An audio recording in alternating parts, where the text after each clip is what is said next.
एक इंतखाबी जलसा है। मजलिस इत्तेहादुल मुस्लिमीन महाराष्ट्र के असम्बली इंतखाबात 2019 में हिस्सा ले रही है। आप तमाम जानते हैं कि मजलिस इत्तेहादुल मुस्लिमीन का मकसद ये है कि आज हिंदुस्तान में जो मुसलमानों के सुलगते हुए सवालात है, उन सवालात को, उन मसाइल को हल करने के लिए मजलिस इत्तेहादुल मुस्लिमीन का क़याम महाराष्ट्र में आया।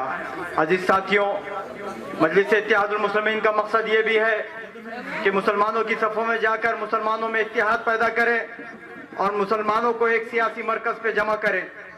इसी मकसद के तहत मजलिस इत्तेहादुल मुस्लिमीन महाराष्ट्र में आई हुई है। अजीज साथियों, आपने बारहा सुना होगा कि तेलंगाना के हैदराबाद में जो तरक्याती काम हुए, वहाँ पर मुसलमान इत्तेहाद के साथ, मुत्तफिक के साथ वहाँ पर एक बावकार जिंदगी गुजार रहा है। आपने देखा है कि वहाँ पर मजलिस इत्तेहादुल मुस्लिमीन मुसलमानों की, दलितों की, वंचितों की, पिछड़ों की एक मजबूत जमात बन के वहाँ पर कायम है। अजीज साथियों, क्यों ये सब इसलिए हुआ कि वहाँ पर आपके और हमारे सियासी कायद अलहाज बैरिस्टर असदुद्दीन अवैसी साहब है।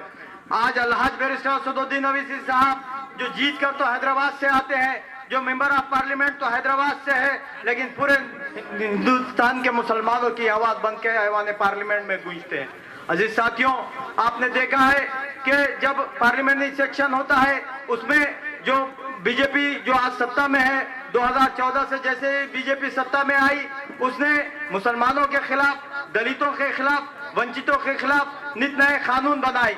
उसने कानून बनाकर हम पर जुल्म करने की कोशिश की और वो जुल्म करते आ रहे हैं। हमको उनसे तवक्को भी यही है, क्योंकि हमने कभी भी आज तक 70 सालों में बीजेपी शिवसेना को वोट नहीं दिया। हमने इन 70 सालों में जब कभी भी वोट दिया, इन नाम नहज सेकुलर जमात कांग्रेस और राष्ट्रवादी कांग्रेस को वोट दिया। हमने ये सोचा कि अगर हम दूसरी जमातों को वोट देते हैं, अगर हम अपनी जमातों को वोट देते हैं, अगर हम हमारे मजहब के नुमाइंदों को अगर वोट देते हैं, तो हो सकता है कि बीजेपी शिवसेना सत्ता में आ जाएगी। इस डर से, और कांग्रेस ने भी हमको यही बताया कि अगर तुम कांग्रेस और राष्ट्रवादी कांग्रेस को छोड़कर किसी दूसरी जमात को अगर वोट करोगे तो ये बीजेपी और शिवसेना सत्ता में आ जाएगी।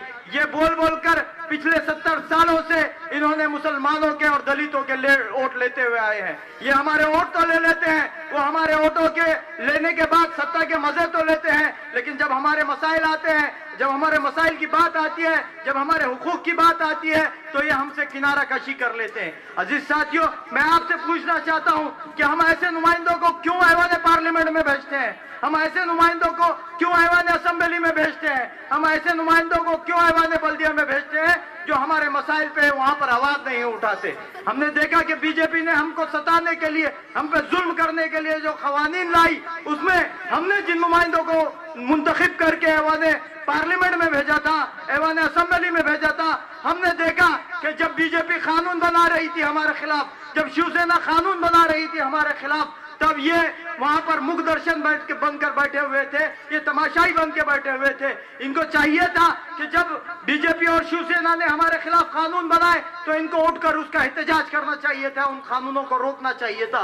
वो इसलिए रोकना चाहिए था क्योंकि वो वहां तक पहुंचे तो हमारे वोटों के बिना पर पहुंचे, वो वहां तक पहुंचे तो दलितों के वोटों के बिना पे पहुंचे, तो उनको चाहिए था कि वो हमारी नुमाइंदगी करे। लेकिन वो हमारे वोट तो ले लिए, लेकिन उनको ये डर है कि अगर हम मुसलमानों के लिए आवाज उठाएंगे, अगर हम दलितों के लिए आवाज उठाएंगे, तो हो सकता है कि हिंदू हमको वोट नहीं करेंगे। और हो भी यही रहा है। हमने देखा है कि जो पार्लिमानी इंतखाबात थे, हमने तो बड़ी अक्सरियत में उनको वोट किया। हमने सेकुलरिज्म की बका के लिए तो कांग्रेस को वोट किया, लेकिन दूसरे मज़ाहिब के लोगों ने कांग्रेस को वोट नहीं किया, क्योंकि वो जान चुके हैं कि कांग्रेस हमारे लिए काम में नहीं आ सकती, हमारे लिए दूसरी पार्टियां काम में आ सकती है। वो मुत्तहिद हो गए, उन्होंने अपनी जमात को मजबूत किया और आज वो सत्ता में है। अजीज साथियों, मेरी आपसे अदबंद गुजारिश है कि आपके दरमियान भी आज मजलिस इत्तेहादुल मुस्लिमीन पूरी मजबूती के साथ है।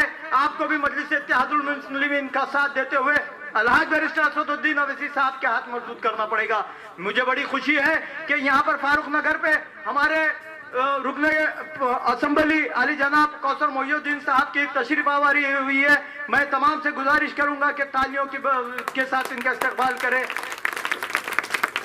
अजीज साथियों, एक छोटा सा वाकया मैं आपके सामने रखकर रुखसत हो जाऊं कि कल मैं हमारे रुकने असेंबली आली जनाब कौसर मोहिउद्दीन साहब के साथ ऑफिस में बैठा हुआ था, तो उनको एक फोन आया कि एक कोई खातून ने उनको फोन किया, मैं सामने बैठा हुआ था, मैंने सुना कि उस खातून ने कहा कि एमएलए साहब हमारे मोहल्ले में पिछले 1 घंटे से लाइट नहीं है। तो फौरी कौसर मोहिउद्दीन साहब ने अपने फोन से एमएससीबी को फोन करके वहां पर जो वहां के कर्मचारी थे उनको भेजा और वहां की लाइट चालू कराई। मैं आपसे सवाल करना चाहता हूं, जो हमारे एमएलए है जो यहाँ नांदेड़ में हमारे गलियों के दरमियान में हमारे दरमियान में जो आते हैं, 5 साल में 1 मरतबा उनका चेहरा देखने को मिलता है किसी की ताकत के हमारे मोहल्ले की लाइट जाए और हम डीपी साहब को फोन करके बोले कि साहब हमारे मोहल्ले की लाइट गई हुई है और लाइट लगाए? क्यों? मैं जानता हूं कि उसका नंबर भी कई लोगों के पास नहीं होगा, क्योंकि वहां पर मजलिस इत्तेहादुल मुस्लिमीन अवाम के दरमियान में रहकर अवाम के मसाइल को समझकर उसकी यकसुई करती है। वहां पर आपने देखा होगा, दारुसलाम का सिस्टम देखा होगा कि खुद अलहज बैरिस्टर असदुद्दीन अवैसी साहब बैठे हुए होते हैं, तमाम अरकाने असेंबली बैठे हुए होते हैं, कारपोरेटर्स बैठे हुए होते हैं। लोग अपने मसाइल को लेकर दारुसलाम जाते हैं और दारुसलाम जाने के बाद उनके मसले हल होते हैं। क्या हमारी यहाँ पर वैसी ताकत है?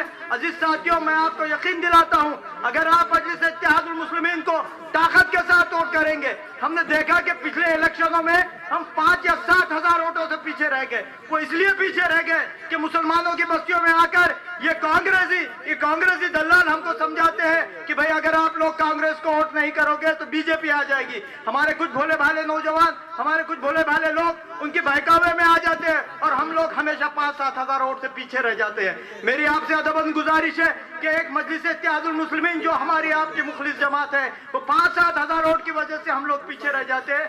आप सबको ये जिम्मेदारी लेनी पड़ेगी कि 5-7 हजार की जो कमी रह जाती है मैं उसे पूरा करूंगा। ये आप सबको जिम्मेदारी लेना होगा। नानेउर्दू न्यूज यूट्यूब चैनल को सब्सक्राइब जरूर करें और बेल आइकन को क्लिक करें। बेल आइकन को क्लिक करने से होगा ये कि आपको लेटेस्ट न्यूज अपडेट की नोटिफिकेशन मिलती रहती है।